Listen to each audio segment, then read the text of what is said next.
हो जाएगा ना बाबा। आपका असली स्वरूप हमारे सम्मुख में होगा। गले में सर्प पड़ा है, मस्तक चंदा चढ़ा हुआ है, त्रिपुंड लगा हुआ है, कानों में बिच्छू पड़े हैं, भयंकर बाबा। आपका स्वरूप इन नेत्रों से देख ही नहीं सकता कोई साधारण व्यक्ति। किसकी सामर्थ्यता है, किसकी सामर्थ्यता? भगवान राम जी ने जब रामेश्वर धाम की स्थापना करी, भगवान कृष्ण ने जब शिवलिंग की स्थापना करी, भगवान राम जब रामेश्वर धाम की स्थापना करते हैं, स्थापना करते समय जब शिवलिंग का निर्माण करते हैं, निर्माण करते करते तुरंत उसी समय पर माता सीता स्थापना के लिए हनुमान जी के कहने पर रावण के साथ में आती हैं और प्राण प्रतिष्ठा के लिए बैठती हैं। तो माता सीता राम जी से कहती, प्रभु आप शंकर भगवान के इतने बड़े भक्त हो, आप शिव जी के इतने बड़े भक्त हो, आपको शिवलिंग की स्थापना करना पड़ रही है। प्रभु आप शंकर भगवान को कहते तो शंकर भगवान आ जाते, आपने शिवलिंग की स्थापना क्यों करी है? सती सीता माता पूछ रही हैं। प्रभु आप कहते तो भोलेनाथ जिता जाते, माता पार्वती के साथ आ जाते, परंतु आपने ये शिवलिंग की स्थापना क्यों करी?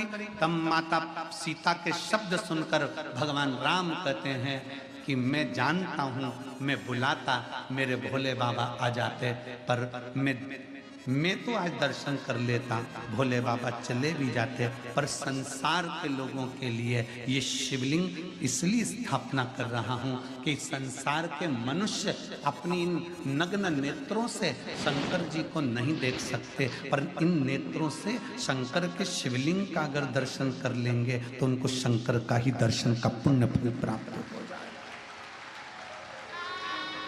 कई लोग कहते हैं विश्वनाथ की धरा मेरे भोले बाबा की धरा है, तो भोलेनाथ यहाँ विराजते क्यों नहीं है? शिव महापुराण की कथा कहती है संसार का मनुष्य अपने नेत्रों से शिव का दर्शन नहीं कर सकता। उसको दर्शन करने के लिए कौटि कौटि ना जाने कितने कितने जन्म लेना पड़ेंगे, और जन्म लेने के बाद भी शंकर का दर्शन नहीं कर सकता, क्योंकि वो शिव को पहचान नहीं सकता। इसलिए भगवान शंकर एक लिंग के स्वरूप में विराजमान रहते हैं। ये 12 ज्योतिर्लिंग क्यों कहते हैं? ज्योतिर्लिंग का मतलब है कि वहां ज्योति है, वहां बल है, वहां अग्नि है, वहां का केवल दर्शन मात्र ही जीव के पापों को नष्ट कर देता है।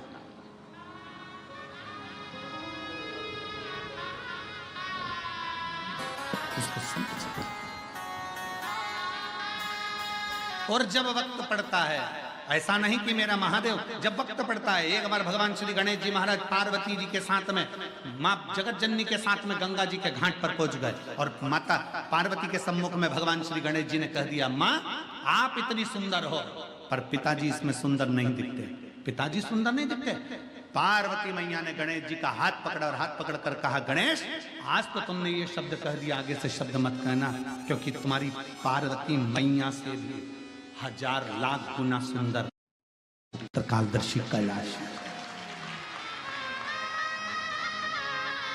मां मुझे मेरे पिताजी का वो दर्शन करना है जिसमें मेरे पिताजी इतने सुंदर नजर आते हैं।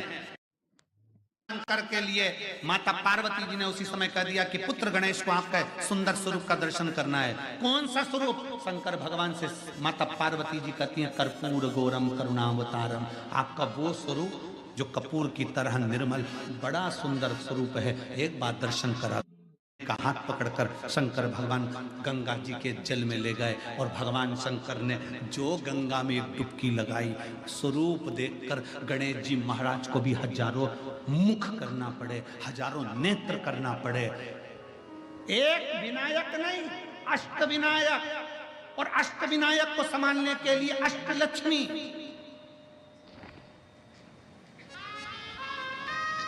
और केवल अष्टलक्ष्मी नहीं, अष्ट सिद्धि, नवनिधि, सब कुछ एकत्रित हो गए। तो भी शंकर के स्वरूप को देखकर श्री गणेश जी महाराज स्तुप्त हो गए।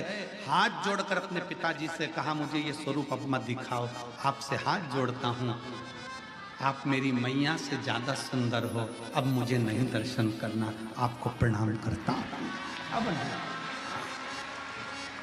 अब नहीं करना, आपको हाथ जोड़ने।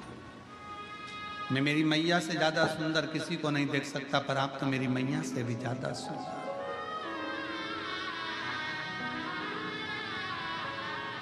कितने सुंदर, कितने, उनकी सुंदरता का क्या वर्णन, क्या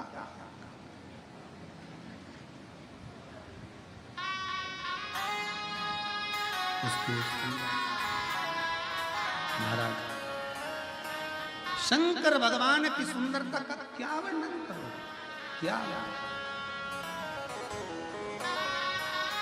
महाराज शिव तत्व कहता है, शंकर भगवान की कथा करती है, कहते हैं ब्यूटी पार्लर जाओ सुंदर दिखोगे। शिव महापुराण की कथा में आज हम तुमसे कह रहे हैं, शंकर जी के मंदिर में एक लोटा जल चढ़ाना प्रारंभ करो, ब्यूटी पार्लर जाने की जरूरत नहीं पड़ेगी, आप स्वयं सुंदर दिखो, कोई पार्लर नहीं। पानी से मुंडा धोगे, कंगा पार्टी करोगे और कथा में आकर बैठ जाना, लोग भी देखकर कहेंगे कौन से पार्लर में गई थी, बड़ी सुंदर दिख रही। और तुम कई कई बुजुर्ग माताओं को देखना जो शंकर जी के मंदिर में एक लोटा जल चढ़ाती है ना, ओल्ड इज गोल्ड।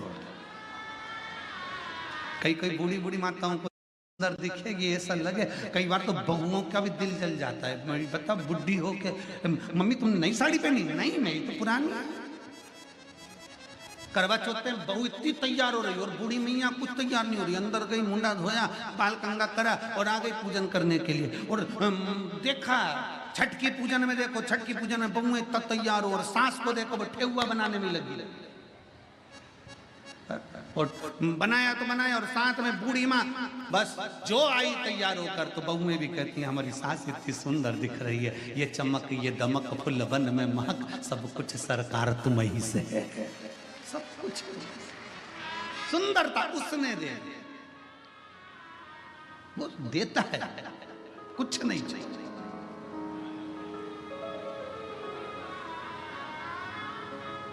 ये संत साधु सन्यासी तपस्वी साधक उपासक बाबा ये जितने होते हैं ना, इनको देखना, इनके भजन का बल इतना प्रबल होता है कि इनके चेहरे की चमक बढ़ती चली जाती है बिना क्रीम के। और फिर निवेदन है, क्रीम की चमक 2-4 साल की होती है और अच्छे कर्म की चमक मरते दम तक होती है।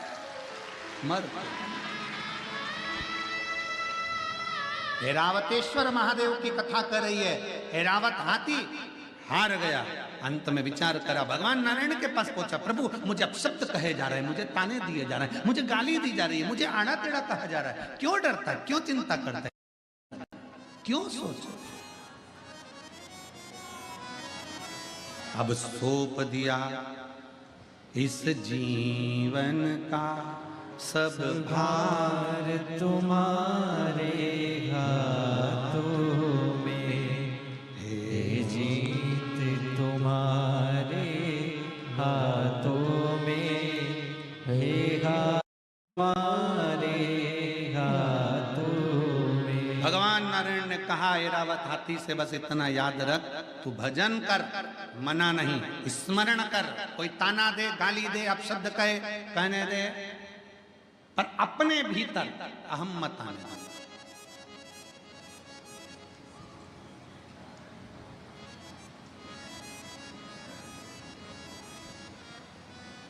हाथ ठंड में काम करना बंद कर देते और दिमाग घमंड में काम करना बंद कर देता है।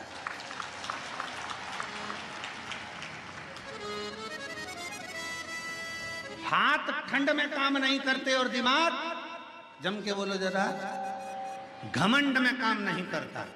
इसलिए मेरे नारायण भगवान ऐरावत हाथी से जिंदगी में तुझे ये घमंड ना आना चाहिए कि तू समुद्र से प्रकट हुआ है, तेरे पास सारी सिद्धियां हैं, तेरे पास सारा बल है, तेरे पास सारा वैभव है, तू उसी वैभव के बल पर तो कहीं विवाद नहीं कर रहा। ठंड में हाथ काम नहीं करते और घमंड दिमाग काम नहीं करते। जब व्यक्ति को घमंड आ जाता है, अहंकार आ जाता है, बहुत बहुत अभिमान आ जाता है, बहुत।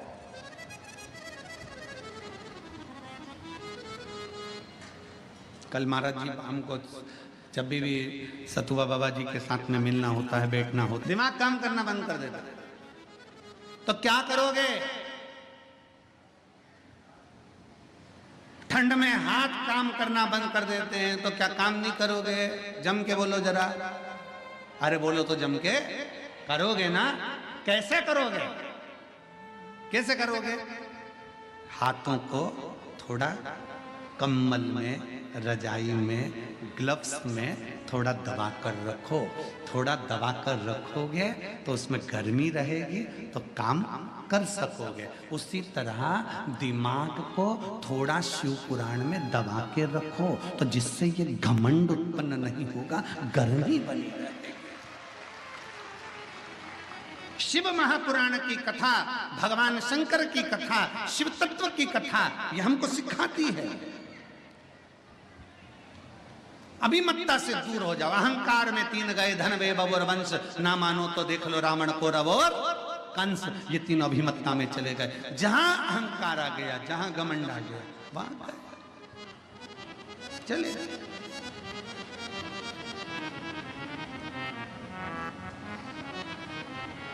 छोड़ दो ये अभिमत्ता को, त्याग, अहंकार का त्याग। और जिस दिन एक पत्र की कथा सुन रहे, बड़े सावधानी से बोलिए। किसके लिए लगाते हो? भगवान का श्रृंगार करने के लिए त्रिपुंड लगाते हो क्या? जम के बोलो जरा जल्दी से। आधे बोल रहे हैं हाँ, आधे बोल रहे हैं ना। ठीक है। भगवान की पूजन करने के लिए त्रिपुंड लगाते हो क्या? जम के बोलो जल्दी से। आधे बोले हाँ, आधे बोले।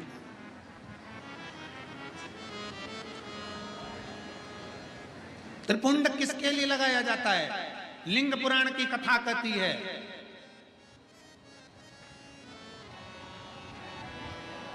त्रिपुंड किसके लिए लगाया जाता है।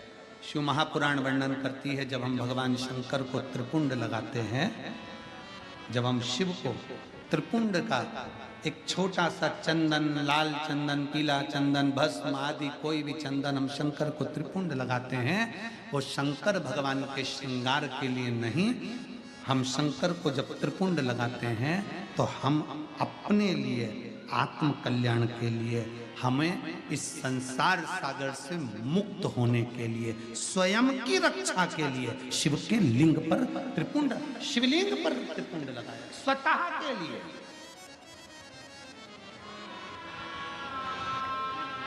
अब एक त्रिपुंड हो गया शिवलिंग का, किसके लिए लगाया? जम के बोलो जरा। अपने लिए। अब दूसरा त्रिपुंड भगवान शंकर को त्रिपुंड लगाया स्वतः के लिए।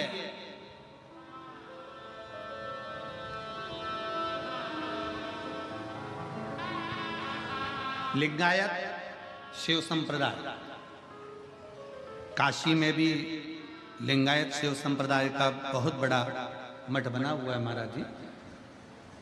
लिंगायत शिव संप्रदाय में कहा गया शंकर भगवान का त्रिपुंड लगाया वो अपने लिए है, पर अपने मस्तक पर जब कोई स्त्री, पुरुष, कोई बच्चा, कोई बेटी, कोई बूढ़ा, कोई जवान जब अपने मस्तक पर त्रिपुंड लगाता है तब वो शिव के लिए होता है, वो शंकर। श्वास शिव है, जब श्वास निकल गई तब शव है। इसलिए शिव महापुराण की कथा कहती है श्वास चले तब तक त्रिपुंड भी धारण करना चाहिए। त्रिपुंड, जो त्रिपुंड तुमने लगाया मस्तक पर वो मेरे शंकर को लग गया, क्योंकि कंकर कंकर में शंकर है। उसी तरह पूरे तलातल रसातल में, इस संसार सागर में, इस भूमि पर, मृत्यु लोक में जितने मनुष्य निवास करते हैं, इस भूमंडल पर जितने जीव निवास करते हैं, वो सारे जीवों में शंकर समाया हुआ है। हम लगाए, हमने हमारे शिव को लगा लिया। शिव